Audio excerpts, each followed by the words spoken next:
বন্ধুরা, আজকে যে কাহিনীটি আপনাদের শোনাতে চলেছি সেটি খুবই জ্ঞানবর্ধক এবং অনুপ্রেরণামূলক।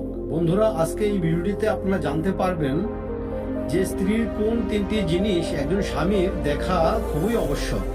যে পুরুষ তার স্ত্রীর এই তিনটি জিনিস দেখে সে কখনো গরিব থাকে না। তার ঘরে মা লক্ষ্মী স্বয়ং বসবাস করেন আর মা লক্ষ্মীর কৃপা দৃষ্টি সর্বদা তার উপর থাকে। বন্ধুরা, আজকের এই ভিডিওটিতে সেই তিনটি কথা বলবো যে স্ত্রীর কোন তিনটি অঙ্গ স্বামীকে দেখা আবশ্যক। তাহলে চলুন শুরু করা যাক। বন্ধুরা, একটা সময়ের কথা, একটি গ্রামে এক ব্যক্তি থাকতেন। সে তার স্ত্রীর কারণে খুব দুঃখী ছিলেন, কারণ তাদের স্বামী স্ত্রীর মধ্যে বনাবন্তি ছিল না। কথায় কথায় তারা দুজন ঝগড়া করত। তার একটি ছোট্ট ব্যবসা ছিল, সেটিও বন্ধ হয়ে যায়। এই জন্য সে একদম গরিব হয়ে পড়েছিল। তার ঘরে খাওয়ার জন্য দানা পানিও ছিল না, আর পরার জন্য তার কোনো বস্ত্রও ছিল না। প্রতিদিন তার স্ত্রীর সঙ্গে ঝগড়ার কারণে ব্যক্তিটি ক্লান্ত হয়ে পড়েছিল। তারপরে সে একদিন ঘর ছেড়ে জঙ্গলের দিক যেতে থাকে। ওই জঙ্গলের দিকে যেতে যেতে তিনি এক সাধুর দেখা পান। তখন ওই ব্যক্তি সাধুর কাছে গিয়ে বসে যায়, আর সেখানে বসে সাধুর সামনে কান্না করতে শুরু করে দেয়।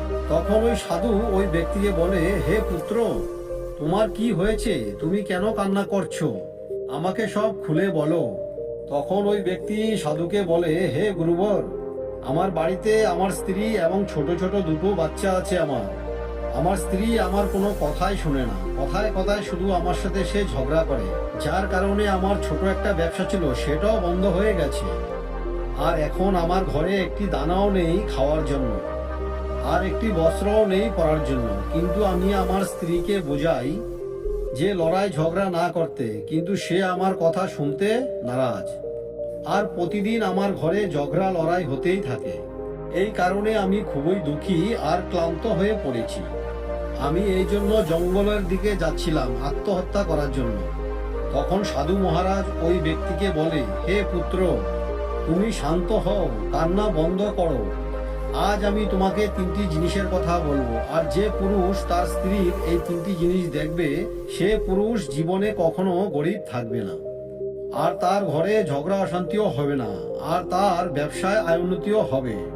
ওই সাধু মহারাজ বলে, আমি যে কথা আজ তোমাকে বলতে যাচ্ছি ওই তিনটে জিনিস তোমার মনের মধ্যে গেঁথে নাও। তখন ওই ব্যক্তি সাধু মহারাজের কথা ধ্যান দিয়ে শুনতে থাকে, আর সাধু মহারাজকে বলে, হে প্রভু, আপনি আমাকে খুব তাড়াতাড়ি বলুন যে স্ত্রীর কোন তিনটি জিনিস প্রত্যেকটি পুরুষের দেখা আবশ্যক। তখন সাধু মহারাজ ওই ব্যক্তিকে একটি কাহিনী শোনায়। তিনি বলেন, একটি নগরে এক শেঠ বাস করত।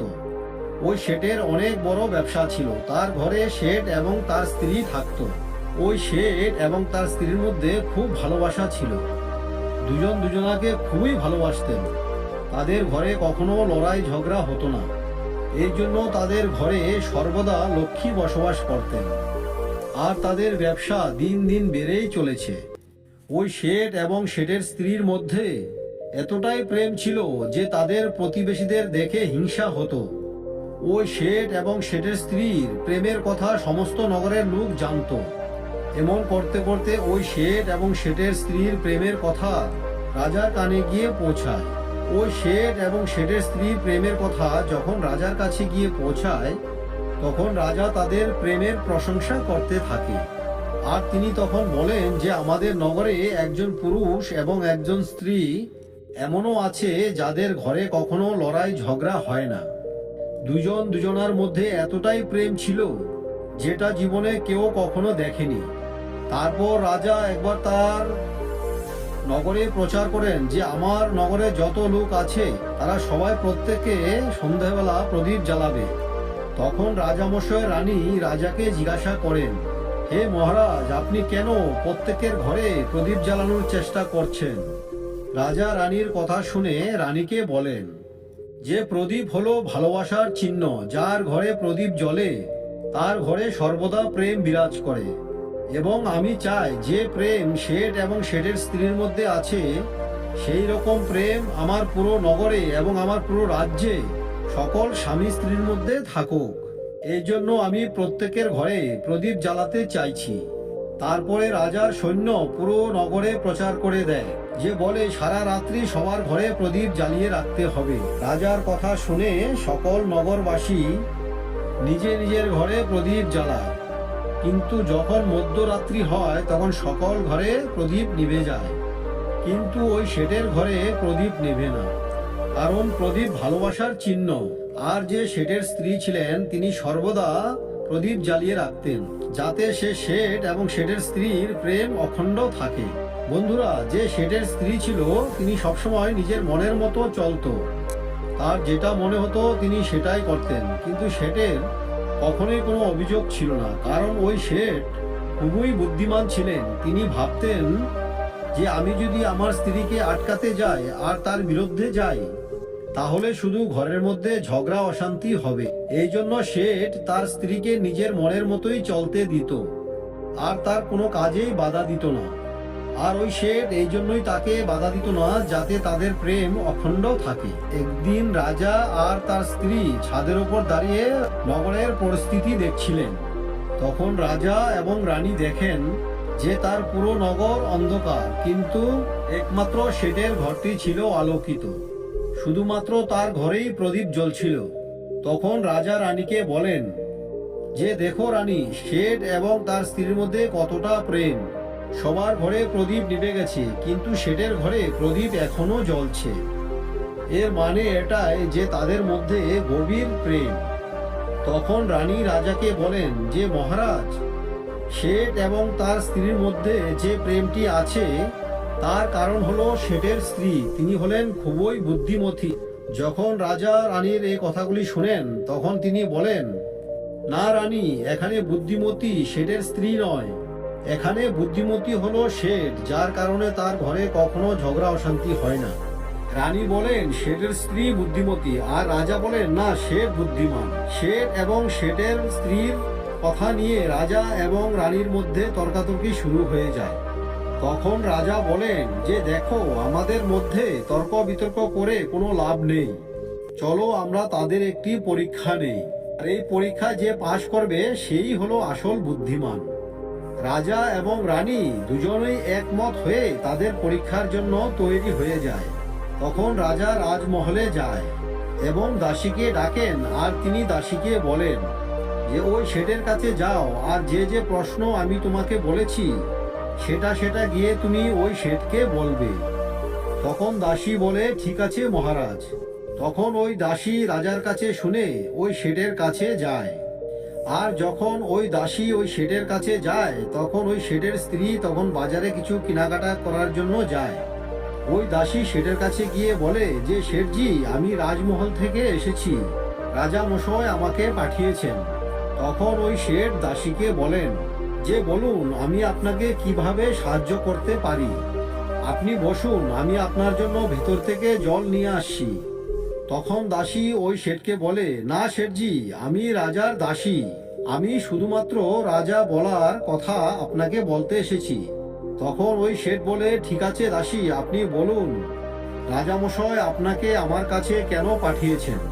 তখন ওই দাসী শেঠকে বলেন যে শেঠজি, রাজামশাই আমাকে বলেছেন যদি আপনি আপনার স্ত্রীকে ছেড়ে দেন তাহলে উনি আপনাকে অনেক হিরে মোহর দেবেন, আর আপনাকে ওই রাজমহলে একটি উচ্চ পদে চাকরিও দেবেন। কিন্তু শেঠ দাসীর কথায় রাজি হয় না, অর্থাৎ রাজামশাইয়ের কথায় রাজি হয় না। এরপর আবার রাজা এবং রানীর মধ্যে তর্ক বিতর্ক শুরু হয়ে যায়, যে রাজা বলেন শেঠ বুদ্ধিমান এবং রানী বলেন শেঠের স্ত্রী বুদ্ধিমতী। তখন রানী রাজামশাইকে বলেন যে আপনি শেঠের পরীক্ষা নিয়েছেন, এখন আমি শেঠের স্ত্রীর পরীক্ষা নেব, তাহলে আমরা পরিষ্কার হয়ে যাব যে শেঠ বুদ্ধিমান নাকি শেঠের স্ত্রী বুদ্ধিমতী। তখন রাজা রানীকে আদেশ দেয়, হে প্রিয়া, তুমি ওই শেঠের স্ত্রীর একবার পরীক্ষা নিয়েই দেখো। তখন রানী রাজমহলের এক দাসকে ওই স্ত্রীর কাছে পাঠিয়ে দেয় এবং দাসকে বলে যে আমি তোমাকে যেটা যেটা বলছি সমস্ত কথা ওই শেঠের স্ত্রীকে গিয়ে বলবে। তখন ওই রাজার দাস ওই শেঠের স্ত্রীর কাছে যায়, আর এদিকে শেঠ তার কাজের সূত্রে বাইরে চলে যায়, আর ঘরে শেঠের স্ত্রী একাই ছিলেন। রাজার দাস ওই সুযোগ বুঝে শেঠের স্ত্রীর কাছে যায় আর ওই শেঠের স্ত্রীকে গিয়ে বলে যে সেটানিজি, আমি রাজমহল থেকে এসেছি, আমাকে রানীমা পাঠিয়েছেন। তখন ওই শেঠের স্ত্রী বলে, ঠিক আছে, তাহলে বলুন রানীমা আপনাকে আমার কাছে কেন পাঠিয়েছেন। তখন ওই দাস শেঠের স্ত্রীকে বলে, রানীমা বলেছেন যদি আপনি আপনার স্বামীকে ছেড়ে দেন তাহলে আপনাকে অনেক হিরে জহরত দেবেন, আর যদি আপনি আপনার স্বামীকে মেরে ফেলেন তাহলে তিনি তার রাজ্যের অর্ধেক ভাগ আপনাকে দিয়ে দেবেন। ওই দাসের কথা শুনে শেঠের স্ত্রী বলেন, ঠিক আছে, যদি রানীমা তার রাজ্যের অর্ধেক ভাগ আমাকে দিয়ে দেয় তাহলে আমি আমার স্বামীকে মেরে ফেলব। তখন রাজার ওই দাস শেঠের স্ত্রীকে বলে যে আমি কিভাবে জানতে পারবো আপনি আপনার স্বামীকে মেরে ফেলেছেন। তখন শেঠের স্ত্রী রাজার দাসকে বলে, আমার ঘরের এই প্রদীপটি যে জ্বলছে এটা কি তুমি দেখতে পাচ্ছ? তখন দাস বলে, হ্যাঁ দেখতে পাচ্ছি। তখন শেঠের স্ত্রী রাজার দাসকে বলে যে যখন আমি আমার স্বামীকে মেরে ফেলবো তখন আমার ঘরের এই প্রদীপটি আমি নিভিয়ে দেব, তাহলে তুমি বুঝতে পারবে যে আমি আমার স্বামীকে মেরে ফেলেছি।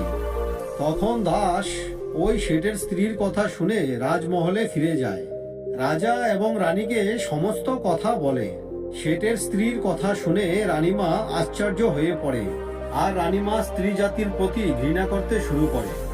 তখন রাজার সমস্ত দাস দাসীদের আর তার সৈন্যদের ডাকেন আর বলে যে দেখো, আমি এটা চাই না যে এক রাজা এবং রানীর জন্য কোনো নির্দোষ প্রাণী মারা যাক। তোমরা অতি শীঘ্রই ওই শেঠের ঘরে যাও আর ওই শেঠকে সমস্ত কথা বলে দাও আর ওই শেঠকে বাঁচিয়ে নাও। তারপর দাস দাসীরা শেঠের বাড়ি গিয়ে পৌঁছায় এবং তারা ভাবেন যে শেঠের স্ত্রী শেঠকে তো রাত্রিবেলা মারবেন এবং মারার পরে ঘরের প্রদীপটি নিভিয়ে দেবেন। তার আগেই আমরা শেঠের ঘরে গিয়ে হামলা বলে দেই। তখন রাত হয়নি, বিকেলের সময় ছিল। যখনই রাজার সৈন্যরা শেঠের ঘরে হামলা বলে তখন দেখে শেঠ তার আগেই মরে পড়ে আছে। তখন রাজার দাস দাসীরা ওই শেঠের স্ত্রীকে বলে, শেঠজি তো মরে গেছে, কিন্তু শেঠজিকে তো রাত্রেবেলায় মারার কথা ছিল। তখন শেঠের স্ত্রী ওই দাস দাসীকে বলে যে শেঠকে তো আমার মারতেই হতো, রাতে তো আমার প্রদীপ নিভানোর কথা ছিল, এই জন্য শেঠকে আমি দিনের বেলায় বিষ দিয়ে মেরে ফেলেছি, আর এখন আমার কাজ হলো প্রদীপ নেভানো। ওই সৈন্য এবং দাস দাসীরা দ্রুত রাজমহলে ফিরে যায় এবং রাজাকে সমস্ত কথা খুলে বলে। ওই সমস্ত কথা শুনে রাজা খুব ক্রোধিত হয়ে যায় এবং তিনি স্ত্রী জাতিকে ঘৃণা করতে শুরু করে, আর তিনি সৈন্যকে পাঠান ওই শেঠের স্ত্রীকে বন্দি করে নিয়ে আসতে।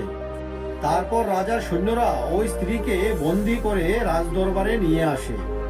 তারপর ওই শেঠের স্ত্রীকে রাজামশাই কারাগারে বন্দি করে দেয়, আর রাজা সমস্ত স্ত্রী জাতিকে ঘৃণা করতে শুরু করে দেয়। এই কাহিনী সাধু মহারাজ গ্রামের ওই লোকটিকে শোনায়। তখন ওই সাধু ওই ব্যক্তিকে বলে, হে পুত্র, তুমি কি এখন এটা বুঝতে পারলে যে স্ত্রীর কোন তিনটি জিনিস প্রত্যেকটি স্বামীর দেখা উচিত? ওই ব্যক্তি সাধু মহারাজকে বলে, হে মহারাজ, আমি এখনো বুঝতে পারলাম না যে স্ত্রীর কোন তিনটি জিনিস প্রত্যেকটি স্বামীর দেখা উচিত। তখন ওই সাধু ওই ব্যক্তিকে বলেন যে প্রত্যেকটি স্বামীকে তার স্ত্রীর যে জিনিসটি প্রথমে দেখতে হবে সেটা হলো সে কোথায় যাওয়া আসা করে।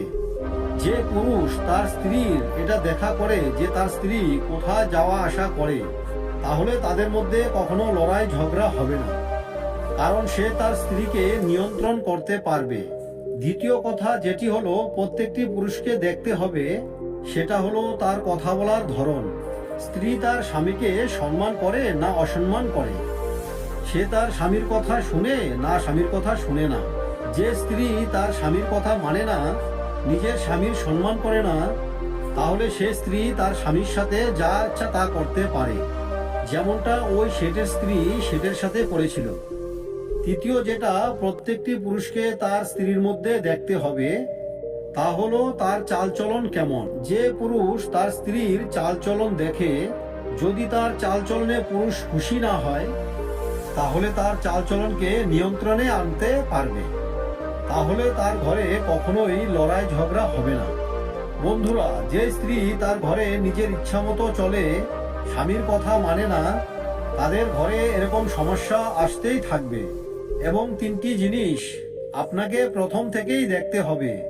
যদি পরিস্থিতি আপনার নিয়ন্ত্রণের বাইরে চলে যায়, তাহলে সেই পরিস্থিতিকে নিয়ন্ত্রণে আনা খুবই কঠিন হয়ে পড়বে।